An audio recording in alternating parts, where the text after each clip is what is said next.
நீங்கள் பார்த்து கொண்டிருப்பது உங்கள் ஜாஷ்வா டிவி. சகல ஜனங்களுக்கும் நற்செய்தி.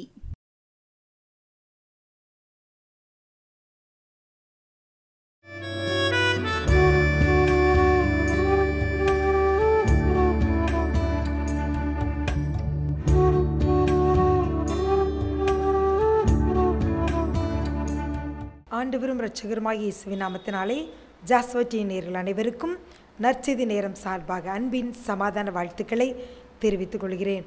ஆண்டவர் உங்கள் வாழ்க்கையில் எல்லாம் பெரிய காரியங்களை செய்து வருகிறார் என்பதை அறிந்து மிகுந்த மகிழ்ச்சி அடைகிறேன். இன்னும் நீங்கள் ஆண்டவரை நேசிப்பதிலும் வசனங்களை தியானிப்பதிலும் ஆவிக்குரிய வாழ்க்கையிலும் இன்னும் வளர்வதை ஆண்டவர் விரும்புகிறார். இன்னும் ஆண்டவரை நேசியுங்கள், வசனத்தை நேசியுங்கள், வசனம் உங்கள் உணவாகட்டும். அப்பொழுது உங்கள் வாழ்க்கை வசந்தமாய் மாறும். இப்பொழுதும் ஆண்டவர் நம்மோடு பேசும்படியாக கண்களை மூடி ஜெபிப்போமா? அப்பா பிதாவே, உம்மை துதிக்கிறோம் ஆண்டவரே, சோத்தரிக்கிறோம் அப்பா. இந்த நல்ல நாளிலும் ஆண்டவரே தகப்பனை மீண்டுமாக அப்பா உம்முடைய ஜனங்களோடு நீர் ஆசையாய் பேச வந்திருக்கிறீரப்பா. ஆண்டவரே தகப்பனே, இந்த பிள்ளைகளுடைய வாழ்க்கையில் நீங்கள் என்னென்ன நன்மைகளை வைத்திருக்கிறீரோ அதையெல்லாம் நீங்கள் அள்ளி அள்ளி கொடுக்கும்படியாக நீர் கடந்து வந்திருக்கிறீரப்பா. அநேகர் முகங்களிலிருந்து வடிகிற கண்ணீரை இப்பொழுதுதாமே ஆவியானவர் நீர் துடைப்பீராகப்பா. பலத்த கிரியைகளை ஆண்டவரே, வியாதியாக இருக்கிற பிள்ளைகள், இன்னும் ஆண்டவரை பாவத்தில் இருக்கிற பிள்ளைகள் எல்லாரையும் கர்த்தர் தூக்கி எடுப்பீராகப்பா. பலத்த கிரியைகளை ஒவ்வொரு வாழ்க்கையிலும் நீர் நடப்பிப்பீராக ஆண்டவரே.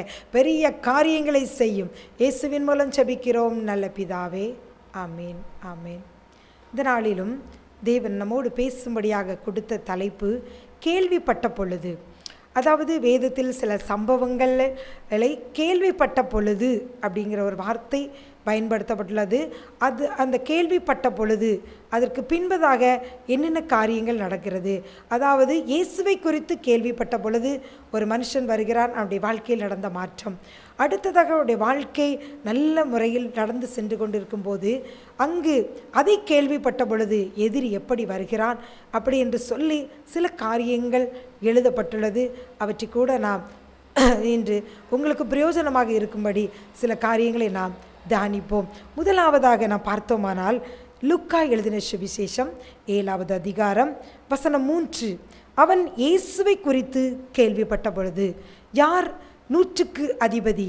அவன் இயேசுவை குறித்து கேள்விப்பட்ட பொழுது அவன் என்ன செய்கிறான் என்று நாம் பார்த்தோமானால், அவனுடைய வேலைக்காரன் அங்கு சுகவீனமாக இருக்கிறான். லூக்கா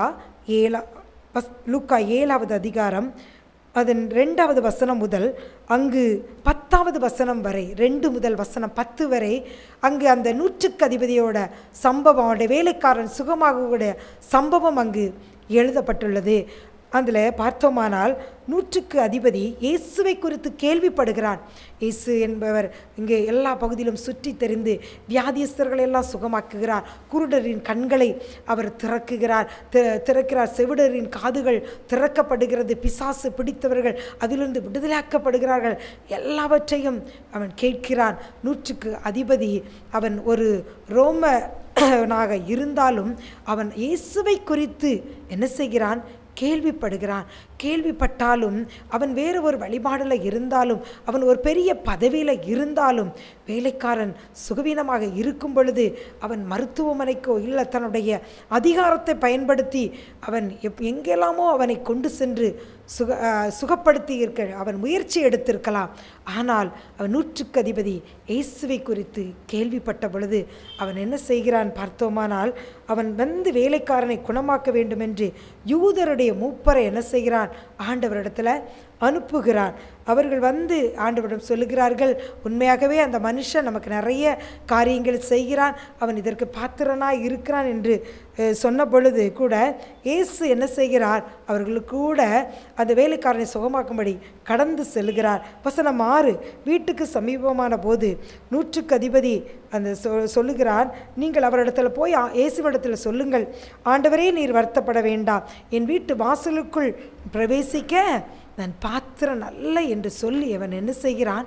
தாழ்த்துகிறான். இயேசுவை குறித்து கேள்விப்படுகிறான். அவர் பரிசுத்த தெய்வம், அவர் பெரியவர், அற்புதங்களை செய்கிறவர், அதிசயமானவர், அவர் தேவனுடைய குமாரன் என்பதை அவன் விசுவாசித்து இருக்கிறான்.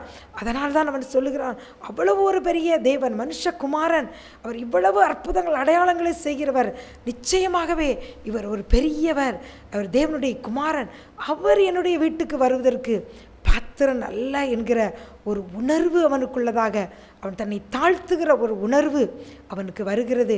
இதற்கு முன்பதாக அவன் இயேசுவை பார்த்ததாக அங்கு குறிப்பிடவில்லை. கேள்விப்பட்ட பொழுது, இயேசுவை கேள்விப்பட்ட பொழுதே அவன் அநேக காரியங்கள் இயேசுவை குறித்து கேள்விப்பட்டு இருக்கிறான். உயர்ந்த பதவியில் இருந்தாலும் அதையெல்லாம் அவன் என்ன செய்கிறான், நிதானமாக கவனித்து அவர் எப்படி செய்கிறார், என்ன காரியம் என்று சொல்லி அதை கவனித்து அவன் என்ன செய்கிறான், கேட்டிருக்கிறான். அந்த கேள்விப்பட்டதே அவரை குறித்து கேள்விப்பட்ட காரியங்களை அவனுக்குள் ஒரு மாற்றத்தை கொண்டு வருகிறது. இவ்வளவு பெரியவர், இவ்வளவு அற்புதங்களை செய்கிற தேவகுமாரன், அவர் என் வீட்டுக்குள் வருவதற்கு நான் பாத்திரன் அல்ல. இந்த உலகத்தில் எனக்கு ஒரு பெரிய பதவி இருக்கலாம், நான் எல்லாராலும் மதிக்கப்படத்தக்க ஒரு சூழ்நிலையில் நான் இருந்தாலும் நான் அவரை உயர்வாக எண்ணுகிறேன். அவர் என் வீட்டுக்கு வர பாத்திரன் அல்ல என்று சொல்லி தன்னை தாழ்த்துகிறான். இயேசுவை உயர்வாக நினைக்கிறான். தன்னை என்ன செய்கிறான், அவருக்கு முன்பதாக தாழ்த்துகிறான். இயேசுவை குறித்து கேள்விப்பட்ட பொழுதே அவனுக்குள் இந்த 2 மாற்றங்கள் நடக்கிறது. அவன் சொல்லுகிறான், ஒரு வார்த்தை மாத்திரம் நீ சொல்லும், அப்பொழுது என் வேலைக்காரன் பிழைப்பார் என்று சொல்லி இயேசுவின் வார்த்தையின் மேலே கூட அவனுக்கு என்ன செய்கிறது, ஒரு விசுவாசம், நம்பிக்கை. அவர் அவ்வளவு வல்லமை உடையவர். ஒரு வார்த்தை அவர் சொன்னால் போதும், அவர் வர வேண்டும், அவர் தொட வேண்டும், அவர் ஏதோ காரியங்கள் செய்ய வேண்டுமெல்லாம் அவன் நினைக்கவில்லை. அது இயேசுவை குறித்து கேள்விப்பட்ட பொழுது 3வது அவனுக்குள்ள ஒரு மாற்றம் இருக்கிறது. அவருடைய வார்த்தையில் கூட என்ன உண்டு, வல்லமை உண்டு. அவர் சொன்னால் போதும், அது நடக்கும் அப்படி என்று சொல்லி நம்பிக்கை வைக்கிறான்.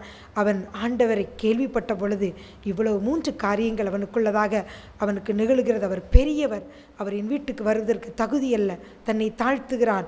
அடுத்ததாக அவர் ஒரு வார்த்தை சொன்னாலும் வல்லமை உண்டு என்று சொல்லி விசுவாசிக்கிறான். அந்த 3 காரியங்கள் அதை கண்டு இயேசுவே ஆச்சரியப்படுகிறார்.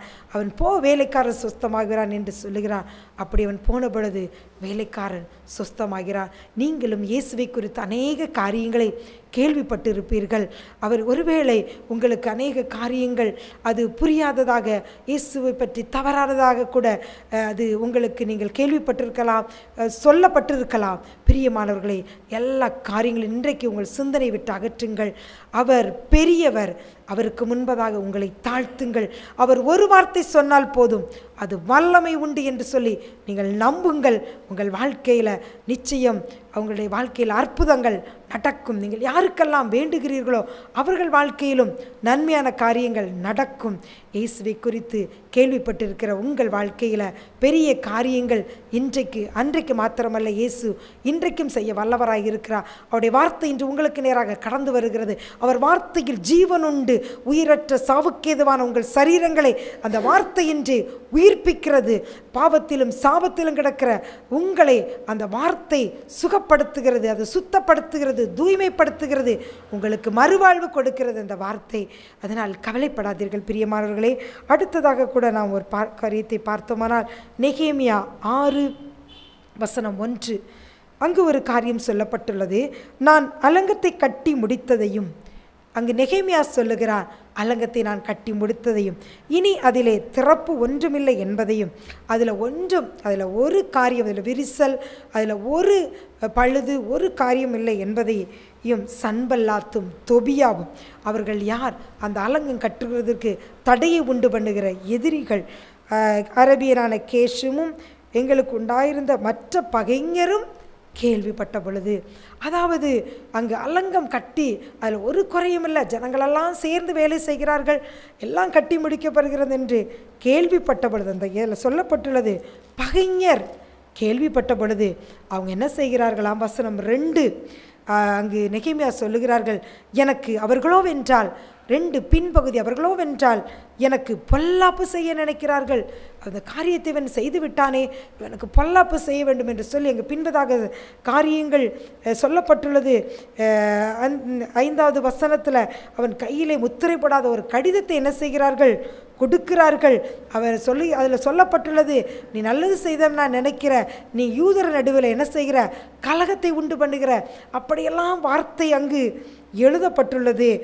அங்கு பார்த்தோமானால் நெகேமியா 6:9 அந்த வேலை, அதாவது அலங்கத்தை கட்டுகிற வேலை நடந்தேறாதபடிக்கு எங்கள் கை சலித்து போகும் என்று சொல்லி அவர்கள் எல்லாரும் என்ன செய்கிறாங்க, அவங்க கடிதத்தின் மூலமாக பயமுறுத்த பார்க்கிறார்கள். சன்பல்லாத், தொபியா, அரபியனான கேஷுமும் அந்த பகைஞர் இப்படிப்பட்ட காரியத்தை அங்கு செய்கிறார்கள்.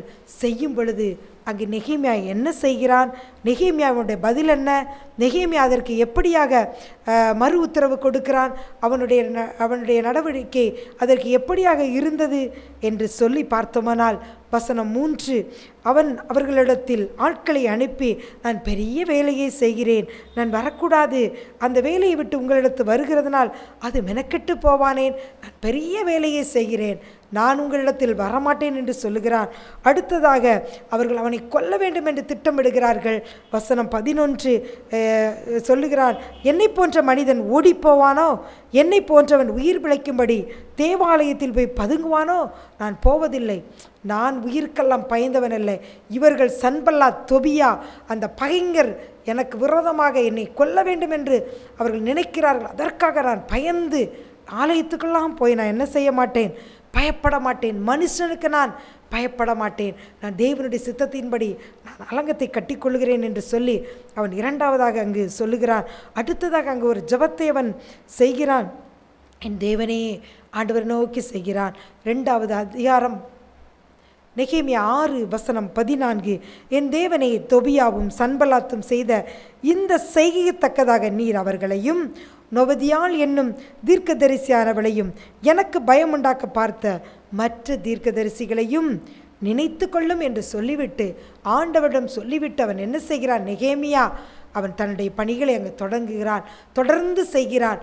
அலங்கம் 52 நாட்களுக்குள்ள அழகாக என்ன செய்கிறது, கட்டப்பட்டு விடுகிறது. பிரியமானவர்களே, இதே போலதான் உங்கள் குடும்ப வாழ்க்கையும், கணவன், மனைவி, பிள்ளைகள், தொழில், நல்ல வீடு, நல்ல ஒரு ஆவிக்குரிய குடும்பமாக உங்கள் வாழ்க்கை கட்டப்பட்டு வருகிறதை கண்டு எதிரியாகிய அந்த பகைஞன் கேள்விப்பட்டவன் என்ன செய்கிறான், உங்களுக்கு விரோதமாக எப்படி என்று சன்பல்லாத்து, தொபியாவும் கடிதங்களை அனுப்பினார்கள், அவனை கொல்ல பார்த்தார்கள், பயமுறுத்தினார்கள். அப்படியே உங்களுக்கு விரோதமாக அவர்கள் அநேக நிந்தையான பழிச்சொல்லை, எதிரியாகிய சத்துரு மனிதர்களை தூண்டிவிட்டு உங்களுக்கு விரோதமாக அவகீர்த்தியான சொற்களையும் பேசி உங்களை புகழை கெடுக்கிறது நிமித்த கெடுக்க, உங்களை நிந்திக்க அவன் ஜனங்களை எழுப்பி விட்டிருக்கிறானா, நீங்கள் பயப்படாதீர்கள். உங்கள் அலங்கத்தை கெடுக்கும்படியாக அவன் மனிதர்களை எழுப்பிவிட்டு உங்கள் குடும்பத்தில் குழப்பத்தை உண்டு பண்ணும்படியாக அந்த துஷ்டன் என்ன காரியங்களெல்லாம் செய்கிறான் என்பதை நீங்கள் அடையாளம் கண்டுகொண்டு நீங்களும் சொல்லுங்கள், நான் பெரிய வேலை செய்கிறேன், நான் இந்த வேலையை விட்டு உங்கள் சொல்லுக்கெல்லாம் நான் என்ன செய்ய மாட்டேன், செவி மடுக்க மாட்டேன் என்று சொல்லிவிட்டு நெகேமியா போல ஆண்டவர்கிட்ட ஜெபித்து விட்டு இந்த மனிதர்கள் சொல்லுகிறதெல்லாம், இவர்கள் செய்கிற காரியத்தெல்லாம் நீ நினைத்து கொள்ளும் என்று சொல்லிவிட்டு நீங்கள் உங்கள் குடும்ப காரியங்களை நீங்கள் கவனியுங்கள், குடும்பமாக ஜெபியுங்கள். நீங்கள் எப்படி ஆலயத்துக்கு சென்றீர்களோ குடும்பமாக அப்படி செல்லுங்கள். ஆண்டவருக்காக நீங்கள் எப்படியெல்லாம் பிரயாசம் எடுத்தீர்களோ அதையெல்லாம் நீங்கள் தொடர்ந்து செய்யுங்கள். அங்கு எதிரி அழிக்கப்பட்டு விடுவான். உங்கள் குடும்பம் என்னும் அலங்கம் அங்கு கெட்டு போகாதபடி, அது அழிக்கப்படாதபடி கர்த்தர் காத்து கொள்ளுவார். குடும்பம் என்னும் அலங்கம் கட்டப்படுவதை பகைஞன் கேள்விப்பட்ட பொழுது அவன் கடிதங்களை கொண்டு வருகிறான், அவன் பயமுறுத்துகிறான். எதை கண்டும் நீங்கள் கவலைப்படாதீர்கள். வியாதியை கொண்டு பயமுறுத்துகிறானா, உங்கள் பணத்தையெல்லாம் அதன் மூலமாக திருடி விடலாம் என்று சொல்லி அவன் கொண்டு வருகிறானா, ஏதோ ஒரு மன அழுத்தத்தை கொண்டு வந்து உங்களை விவாதிக்கிறானா, அதை எதிரியே நீங்கள் கண்டு பயப்படாதீர்கள். தேவனோட சமூகத்தில் முறையிட்டு என் தேவனே நினைத்து கொள்ளும் என்று சொல்லிவிட்டு நீங்கள் தொடர்ந்து செல்லுங்கள். அடுத்ததாக நாம் ஒரு காரியத்தை பார்க்கிறோம். இங்கு கூட 2 சாமுவேல் 5வது அதிகாரம் வசனம் 17 தாவீதை இஸ்ரவேலின் மேல் ராஜாவாக அபிஷேகம் பண்ணினார்கள் என்று பெலிஸ்தர் கேள்விப்பட்டபொழுது தாவீது குகைகளிலும் மலைகளிலும் கெபிகளிலும் சவுலுக்கு பயந்து அங்கெங்கெல்லாம் ஓடிக்கொண்டிருக்கும் பொழுது ஒருத்தரும் அவனை கண்டுகொள்வார் இல்லை. இப்பொழுது அவன் சமஸ்த இஸ்ரவேலுக்கும் ராஜாவாக மாறிவிட்டான் என்று பெலிஸ்தர் கேள்விப்பட்ட பொழுது அவர்கள் எல்லாரும் தாவீதை தேடும்படி வந்தார்கள். தாவீது அதை கேட்டபொழுது ஒரு அரணிப்பான இடத்துக்கு போனான். நீங்கள் ஒருவேளை ஆண்டவரை அறியாதவர்களாக அல்லது நீங்கள் ஆண்டவரை அறிந்தும் ஏனோதானோ என்ற ஒரு வாழ்க்கை வாழ்ந்திருக்கும் பொழுது எதிரி ஆகிய சத்துரு உங்களை கண்டுகொள்ளாமல் விட்டு விடுவான்.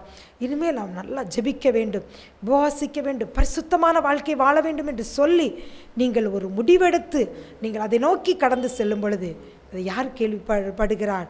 எதிரியாகிய பிசாசு என்ன செய்கிறான்? கேள்விப்படுகிறான்.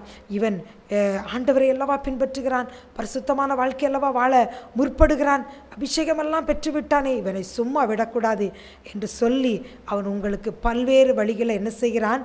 வலைவிருக்கிறான். இங்கு கூட அப்படிதான் தாவீதை நோக்கி பெலிஸ்தர்கள் வருகிறார்கள். ரஃபாயிம் அங்கு வசனம் 18, 2 சாமுவேல் 5 வசனம் 18, பெலிஸ்தரோ வந்து ரஃபாயிம் பள்ளத்தாக்கில் என்ன செய்கிறார்கள்? பரவி இருக்கிறார்கள். பரவி இருந்த உடனேமே தாவீது, நான் இப்போதான் இவ்வளவு நாள் கிட்டத்தட்ட 13 வருஷ காலங்கள் அவன் அப்போதுக்கு முன்பதாகவே சாமுவேல் தீர்க்கதரிசி அபிஷேகம் பண்ணுகிறான்.